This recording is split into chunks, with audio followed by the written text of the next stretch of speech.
Entonces, uno era enfermedad dentro del síndrome de dificultad respiratoria, había varias causas pulmonares. Una de ellas, y la que era la propiamente dicha, es la enfermedad de membrana hialina, pero también vimos que había otras patologías, la neumonía y la taquimia transitoria en este caso. En cuanto a neumonía, existe la neumonía neonatal, connatal, neumonía congénita, ¿no? Se debe a una inmadurez del aparato ciliar e ineficacia para eliminar el moco y los microorganismos patógenos, a diferencia de una persona adulta. También hay inmadurez de los macrófagos, son insuficientes para eliminar las bacterias en su interior. Y hay esta patología, neumonía neonatal, puede causar inclusive que nuestros pacientes mueran, hayan natimuertos, 15-38%, y puede haber una mortalidad inclusive hasta el 32% antes de las 72 horas. Es importante el tema de la neumonía neonatal. Neumonía congénita se refiere a la vía hematógena transplacentaria. Neumonía intrauterina, a través de el germen llega a la bucofaringe de manera ascendente desde el aparato genital materno, adquirida durante el parto, ¿no? A través del canal vaginal puede infectarse el paciente. Y neumonía postnatal se refiere al origen nosocomial, ¿no? Cuando el paciente está hospitalizado por alguna otra causa, por ejemplo enfermedad de membrana hialina, el hecho de estar en una UCI neonatal lo predispone a que haya gérmenes y esos gérmenes puedan ingresar, ¿no? La neumonía postnatal, entonces, de origen nosocomial, ¿no? Intrahospitalario. Es importante categorizar neumonía precoz, neumonía tardía, así como la sepsis precoz, sepsis tardía, meningitis precoz, meningitis tardía. El punto de corte es 72 horas, ¿no? Neumonía, sepsis, meningitis. La precoz, menos de 72 horas, debido a qué gérmenes: E. coli y estreptococo del grupo B, listeria, klebsiella. Básicamente esos son importantes, ¿no? Estreptococo del grupo B, E. coli, listeria y klebsiella. Y neumonía de origen tardío, los que se asocian a la neumonía nosocomial, dijimos, y a las que pasan más de 72 horas y es nosocomial, y se asocia generalmente a ventilación mecánica y a gérmenes que están en el ambiente intrahospitalario. Eso va a depender de la UCI neonatal, ¿no? De la unidad donde se encuentre, ¿no? Se hacen cultivos y uno determina qué gérmenes son más frecuentes en nuestra unidad de cuidados intensivos. Y estos mismos gérmenes, estreptococo del grupo B, E. coli, listeria, klebsiella, son también los más frecuentes que causan sepsis neonatal, ¿no? Neumonía neonatal, entonces los mismos gérmenes que causan sepsis neonatal y precoz, ¿no? Neumonía precoz, sepsis precoz. Factores de riesgo asociados. Entonces, ¿qué factores de riesgo yo puedo ver en mi paciente, en la gestante, para pensar que nuestro paciente va a nacer con neumonía congénita o neumonía precoz? Que haya una ruptura prematura de membranas. Esta ruptura prematura de membranas tiene que ser más de 18 horas en un paciente pretérmino y más de 24 horas en un paciente a término para considerarlo factor de riesgo para neumonía connatal. Lo mismo para sepsis, ¿ya? Igual, lo mismo para sepsis. Entonces, ruptura prematura de membranas, más de 18 horas en pretérminos, más de 24 horas en a término. Infección urinaria, sobre todo los que ocurren 15 días antes del nacimiento. Entonces, infecciones urinarias que tienen 15 días antes del nacimiento predisponen a que nuestro paciente pueda desarrollar neumonía conatal, igual sepsis. Colonización vaginal patológica, estreptococo de grupo B, listeria, E. coli, clamidia, micoplasma. Acá es importante que sepan que, por ejemplo, en otros países como en Europa, se hace cultivos de secreción vaginal al gestante para determinar si tiene estreptococo del grupo B, que es el estreptococo galactiae, y ya saben qué pacientes tienen riesgo de que nazcan con infección, ¿no? Ya sea sepsis o neumonía connatal. Coriamnionitis, infección de los tejidos, ¿ya? Entonces, gestante con coriamnionitis muy probablemente pueda desarrollarme también neumonía connatal, ¿no? Son factores de riesgo maternos para desarrollo de neumonía connatal, y como les digo, también es lo mismo para sepsis. ¿Qué más? Que sea prematuro, ya factores neonatales: prematuridad, bajo peso al nacer, mientras más pequeño, más inmadurez, más riesgo de infección. Pacientes que han requerido maniobras de reanimación, que han sido atendidos con procedimientos invasivos, pacientes intubados, con catéteres, vías centrales. Apgar menos de 3 a los 5 minutos. ¿Diagnóstico de qué es Apgar menos de 3 a los 5 minutos? Una asfixia neonatal, ¿no? Entonces, Apgar menos de 3 a los 5 minutos, asfixia, también son pacientes con más riesgo de infección. Nosocomial, pacientes asociados, especialmente la neumonía asociada a ventilación. Entonces, sepan ustedes que pacientes que están en ventilación mecánica también tienen más riesgo de desarrollar neumonía intrahospitalaria, ¿no? Esa neumonía tiene un nombre especial, se llama neumonía asociada a ventilación mecánica. Procedimientos invasivos: intubación, ventilación mecánica, aspiración traqueal, sondas orogástricas, sondas urinarias, catéteres centrales, ¿no? Epidemiología, menos de 1% en los recién nacidos a término, y mientras más prematuros más, 10%. Ya cuando es un neonato, porque el neonato es hasta los 28 días, y si son prematuros es hasta las 44 semanas de edad gestacional corregida. Entonces, si está ya fuera del hospital, aquellos pacientes con estratos socioeconómicos más bajos, porque hay menos higiene, hay más riesgo de infecciones, ¿no? También en las gestantes, ¿no? Listo. La clínica de la neumonía connatal es igual que, que todos los síndromes de dificultad respiratoria, a nivel pulmonar, taquipnia, apneas. Apnea significa cese de la respiración, más de 20 segundos, ¿no? Con bradicardia. Entonces, el apnea es el cese de la respiración por más de 20 segundos con compromiso cardíaco, es decir, con bradicardia. Aleteo nasal, entonces apnea se da en pacientes con infección. En este caso estamos hablando de neumonía, entonces también puede haber en sepsis, ¿no? Sobre todo en sepsis tardía. Y obviamente en neumonía tardía también, más de 72 horas.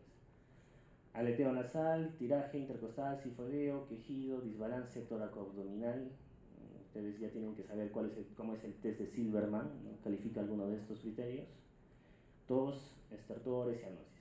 Datos sistémicos, entonces este proceso infeccioso de la neumonía causa también a nivel sistémico algunos problemas. Letargia, puede estar el paciente más hipoactivo, irritabilidad, está muy irritable, inestabilidad térmica, taquicardia o bradicardia, no toma bien sus alimentos, lo vomita, se distiende el abdomen o tiene residuos gástricos altos de un color diferente, verdoso, café. Patomegalia, perfusión periférica normal, ¿no? Son pacientes con piel pálida, reticulada, entonces ya sabemos que está habiendo algo más, y si es que tenemos antecedentes, clínica, podemos pensar que es una neumonía, ¿no? Nuevamente los mismos factores de riesgo, hablamos de RPM, más de 18 horas en pacientes prematuros, más de 24 horas en a término, y hay que diferenciarlo. RCIUs, ¿no? Acá sí el RCIU incrementa el riesgo de neumonía, entonces acá sí el RCIU, a diferencia de la membrana hialina, acá el RCIU incrementa el riesgo de neumonía connatal. Polidramios, oligohidramios, bueno, lo más importante es lo que les estaba mencionando. Cuadro clínico, Silverman, ya dijimos, es importante que sepan el score de Silverman para clasificar qué grado de dificultad respiratoria tiene el paciente. El diagnóstico entonces se hace con presencia de factores de riesgo. Entonces, el diagnóstico, no solamente de neumonía, también de sepsis, meningitis, todo proceso infeccioso en el neonato, uno es presencia de factores de riesgo. Eso se refiere a factores de riesgo obviamente maternos, y hablamos RPM, corionitis, infección urinaria, colonización a nivel vaginal por estreptococo de grupo B. Lo otro, manifestación clínica, que es lo más importante de los tres, la manifestación clínica, porque la clínica es lo más importante siempre en nuestro paciente. Ya hemos visto retracciones, quejido, apneas a nivel sistémico, hipoperfusión, vómitos, distensión abdominal. Las manifestaciones clínicas son importantísimas, tiene que haber esto para decir que nuestro paciente tiene esta patología.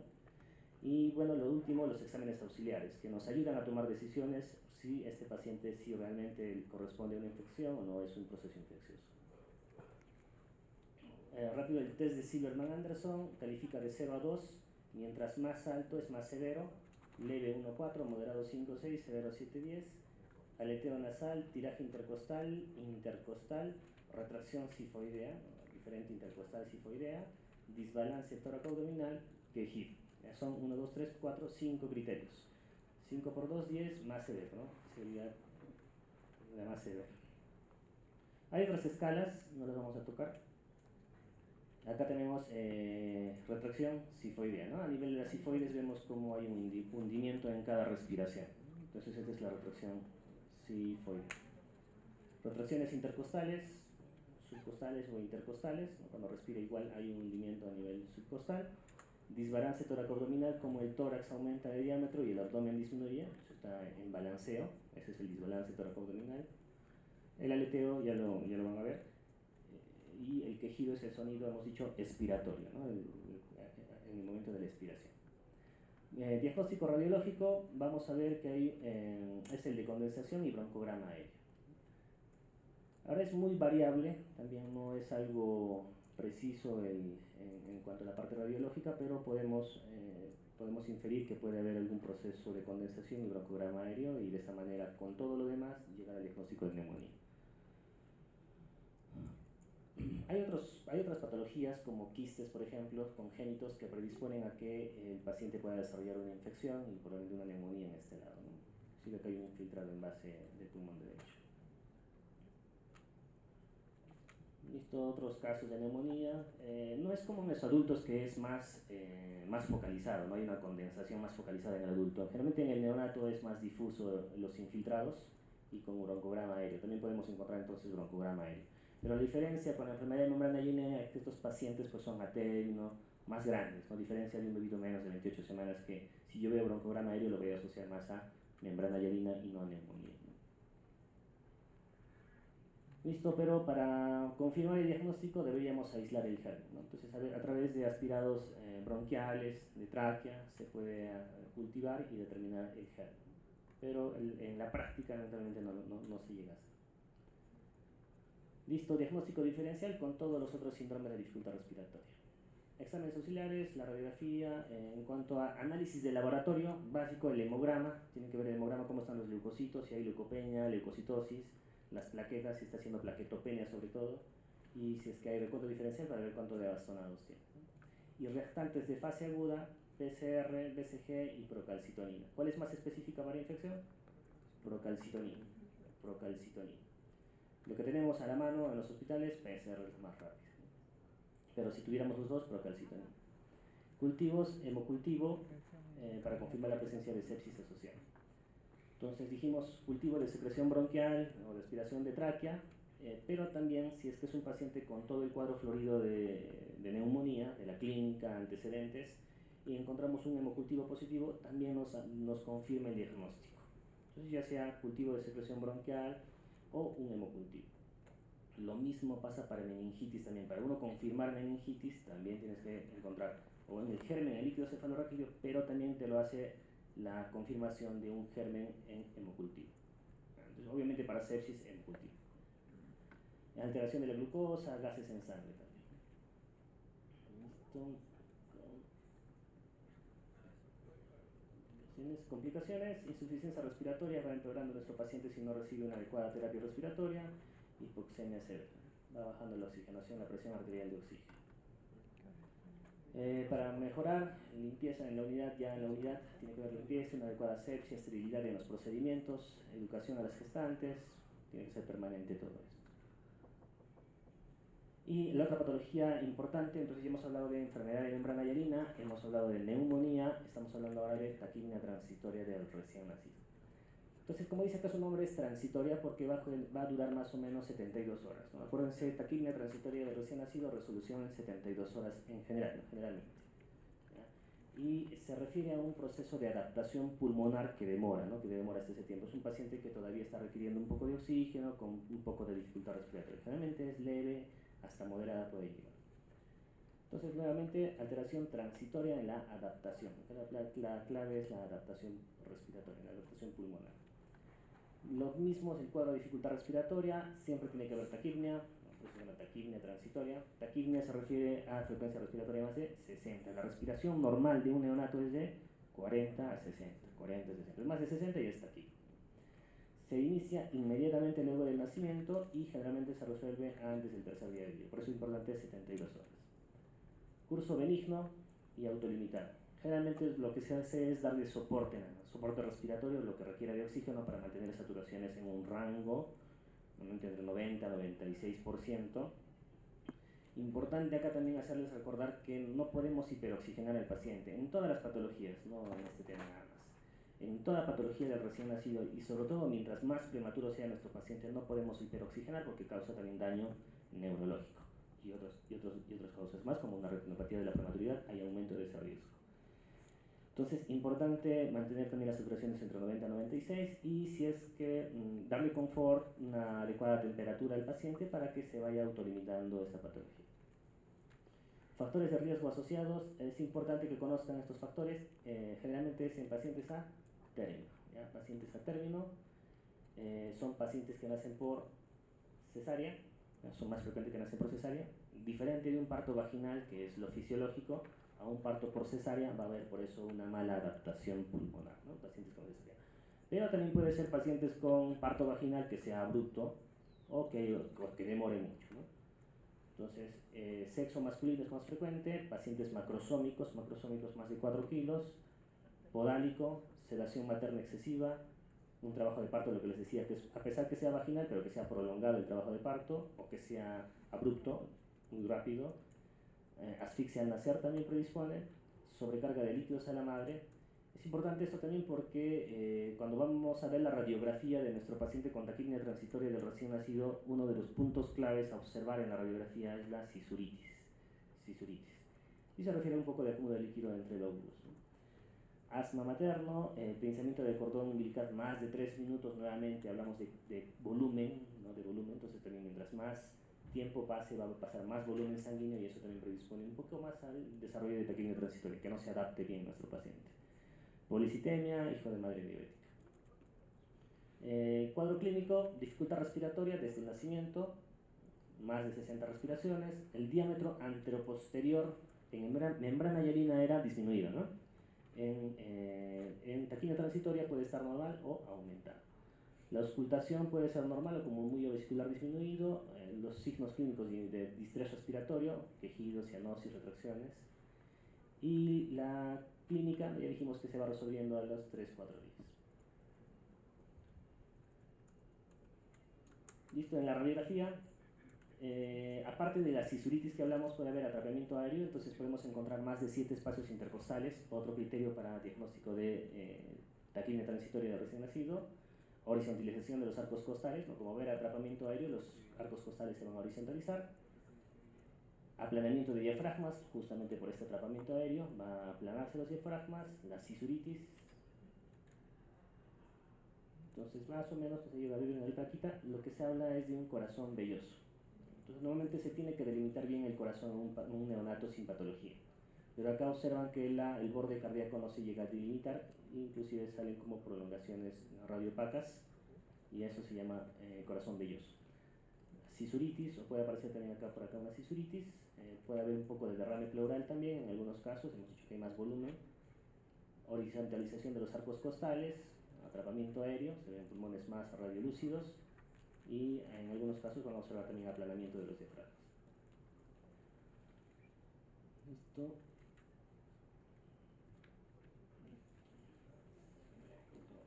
Nos queda 10 minutos más.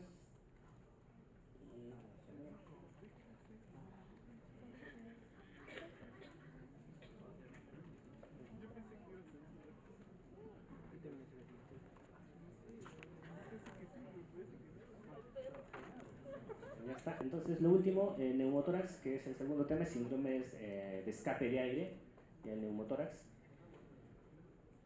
Se refiere, dijimos, que es el escape del aire fuera del pulmón, fuera del espacio pulmonar, ¿no? A eso podemos encontrar y diagnosticar. Entonces, los síndromes de escape de aire puede ser un neumotórax, puede ser un enfisema intersticial pulmonar. Hay aire fuera de los alvéolos, pero dentro de los campos pulmonares, a eso se refiere enfisema pulmonar intersticial. Es como un panal de abejas, pero radiolúcidos. Neumomediastino, a nivel mediastino vamos a observar que hay escape de aire. Neumopericardio, también hablan de escape de aire cuando ya extrapulmonar, neumoperitoneo. Enfisema cutáneo, embolia aérea.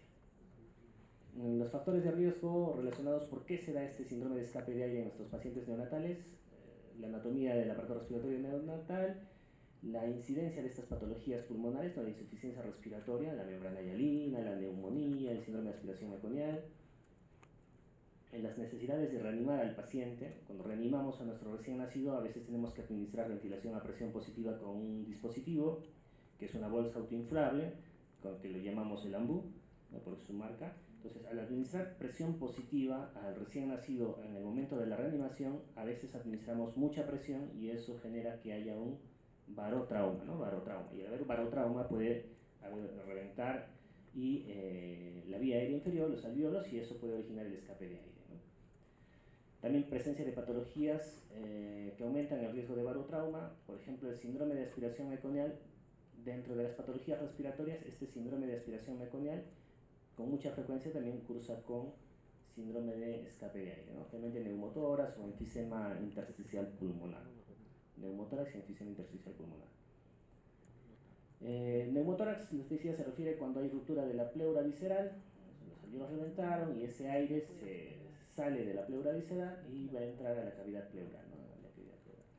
Más o menos 1% de los recién nacidos a término presentan neumotórax asintomático. Entonces, también la primera, segunda respiración de los recién nacidos es profunda, cuando nacen y empiezan a llorar, y causan una gran presión negativa que hace que entre bastante cantidad de volumen de aire, y en algunos pacientes generan un neumotórax espontáneo, sin la necesidad de manipulación. O sea, nosotros no intervenimos, y estos pacientes hacen un neumotórax espontáneo, pero son asintomáticos generalmente, ¿no? Por alguna otra causa le pedimos una radiografía y vemos que hay un neumotórax, ¿no? Que es laminar generalmente.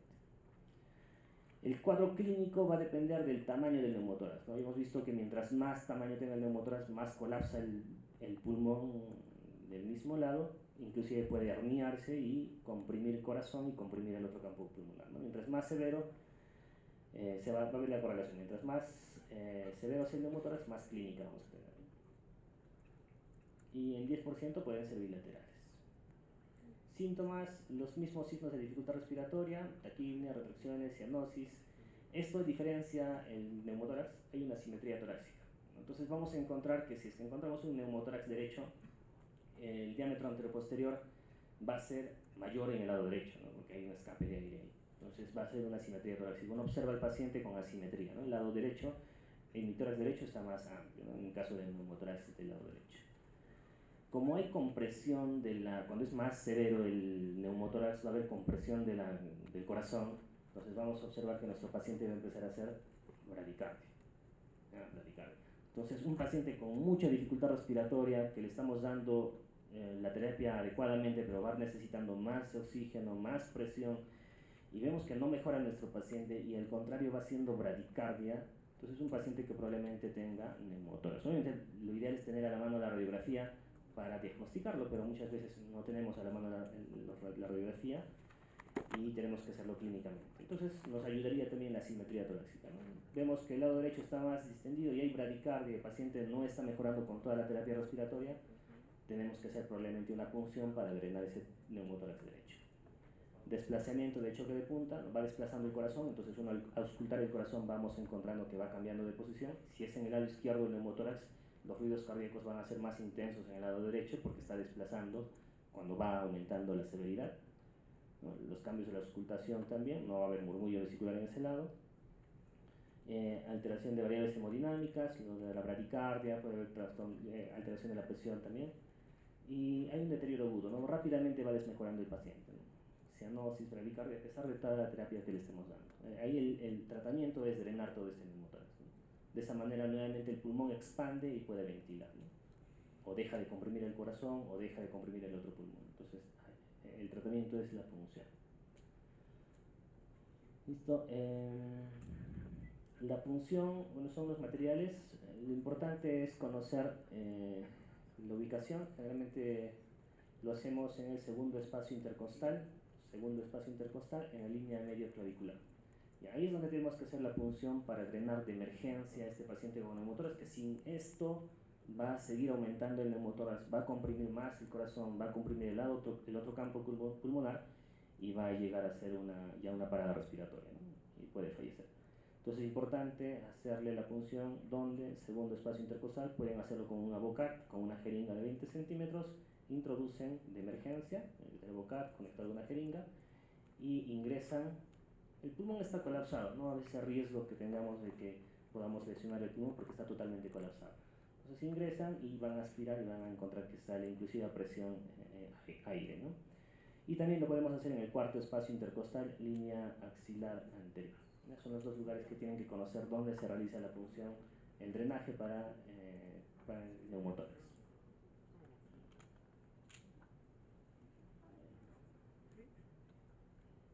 Entonces, acá por ejemplo lo está haciendo, ¿no? En la línea axilar anterior. Y cómo queda su tubito. Son pacientes prematuritos inclusive, ¿no? Paciente con membrana hialina que ha hecho un neumotórax. Miren cómo está el neumotórax acá a tensión, está colapsando completamente el pulmón, está desplazando el corazón, entonces el corazón que está más al lado izquierdo, y uno cuando hace el drenaje, como rápidamente se expande el pulmón y el corazón vuelve a su posición. Rápidamente mejoría. mejoran muy rápido los pacientes al hacer el proceso. Listo, con eso terminaríamos.